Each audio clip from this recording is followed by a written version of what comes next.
from at that time around 1940 through about 1945. And then I got, as part of these letters that my cousin sent me, a 18-page autobiography that my grandfather dictated to one of my aunts, who was also knew how to take shorthand. And it talks about his growing up in Ukraine, Russia, and becoming a blacksmith, and becoming eventually the blacksmith to the governor of Kyiv. To him, the governor giving him a few $100s and told him in 1914 to get the hell out of the country before the 9th pogrom occurs and they will kill him. So he left the country, emigrated to New York, then to Baltimore, where my dad was born, and then Washington, D.C. That's where my dad grew up, in Georgetown of Washington, D.C. That's interesting family history. I mean, so your father's a first generation American. Yes. And going through the research of the genealogy, there's a Fradin group on Facebook. There's like 300-400 members of that. Someone posted that there's a book of Fradin, which was published in France around 1900. And it's all in French. And I can't read it because I flunked French in junior high school.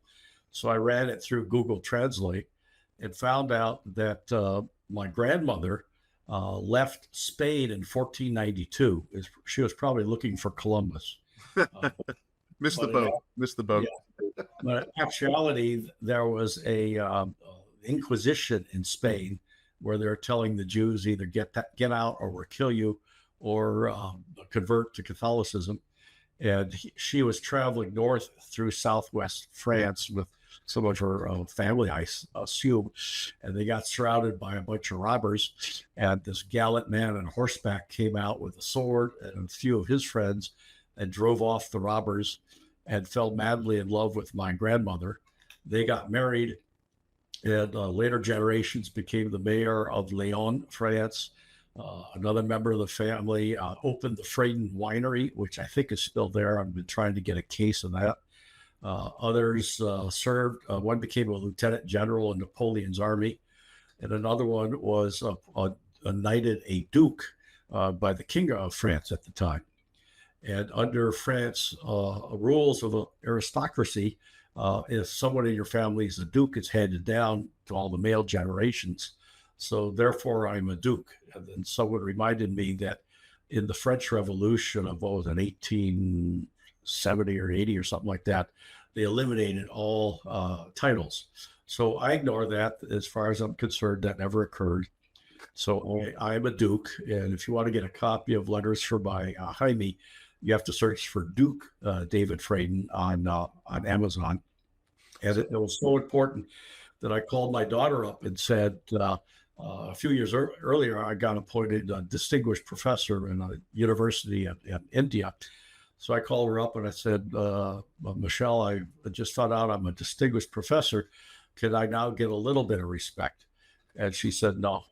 And later I called her up and said, I just found out that I'm a duke and I now get a little bit of respect. And she said, no. So your ancestor, your great grandmother or grandmother that escaped, that would have been, I guess, Torquemada? Would that have been about that same time in the Spanish Inquisition? I don't know. 1492 was the year. Okay. Yeah, I knew that one of the inquisitors was Torquemada. That's what I would. Every time I hear that, I think of the movie with Mel Brooks, History of the World, and they had Torquemada. Yeah. Let's face it, you can't Torquemada anything, you know? I wouldn't be a bit surprised if Mel has a similar background to mine. So found out recently that Larry David's genealogy comes from Ukraine, similar to mine. And I was in San Sebastian, Spain, a few years ago after giving a speech at the Productize conference in Portugal, and decided to take a cooking school at the San Sebastian cooking school. And I walked in and the cooking instructor looked at me and he says, "Are you Larry David?" Because I looked a lot like them back then. And I said, "Yes, I am." And so I stayed in character the whole day. And he went home, and I got an email from him the next morning that said, I went home last night and told my wife that Larry David was in my cooking class, and my life has never been so good. And I wrote back and said, well, congratulations. I'm glad I was able to spice up your love life. Uh, so your father serving in 3 branches of the military, not counting KP duty, because I've had that too. 3 branches of the military. How did that come about? Like, during the Second World War, it wasn't very common to move from branch to branch. I knew my grandfather was drafted, I think, in 1943 when he was 18, and he was in one battle and one battle only. It was called Iwo Jima. Oh. And he's been passed away now. I think next year is 40 years that he's been passed away. But I didn't know if you could transfer from branch to branch. It'd be interesting to hear the story of your dad. Well, I don't know. It's not mentioned in his letters, but it's what he told me orally. I suspect it's because he kept getting kicked out. I know that when he was based in Guantanamo Bay, Cuba, he stole the base commandant's motorcycle and went joyriding around the base. They finally caught him. They sentenced him to KP, and he had to peel a couple thousand potatoes every day, which is quite interesting because when I grew up and he was married at the time to my mother, she did all the cooking, and he couldn't boil water without burning it. For a guy that worked in KP. And since he could speak Yiddish fluently, he was assigned as an interpreter during the German prisoner of war interrogations in Tennessee and in, I think it was South Carolina, where he was based at the time. He also could type. Apparently he learned how to type when he was in high school. So they made him a clerk. And when he was in Tennessee, they gave him an office, which is a little bit smaller than a closet. And he said Army life is so boring that he started to read Army regulations for their humor. Oh, my word. Just Army regulations alone, I don't think I could stand that. I mean, they used to make us carry this little book around, and we had to memorize everything in basic training. And I'm like this 18-year-old kid that, and I didn't do very great on my entrance exams. So that just tells you where they put me on the hierarchy.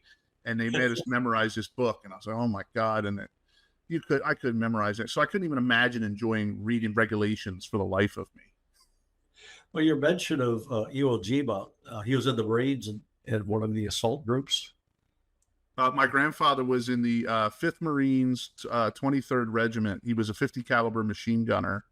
That was his one and only battle. We only have 2 pictures of him from the 1940s. One where it's like a basic training photo, what everybody gets. And then one when he came exactly home from the Marine Corps. It was 1946. I think he had just come home, and my uncle Dick, who was his brother, said that he remembers the first time seeing him, that he came running up the dirt road in an old Indian surplus motorcycle that he got from the Marine Corps when he got out. I guess he might have used some back pay. And that was it. And we never really knew much about his military service. He had today what you would call post-traumatic stress disorder.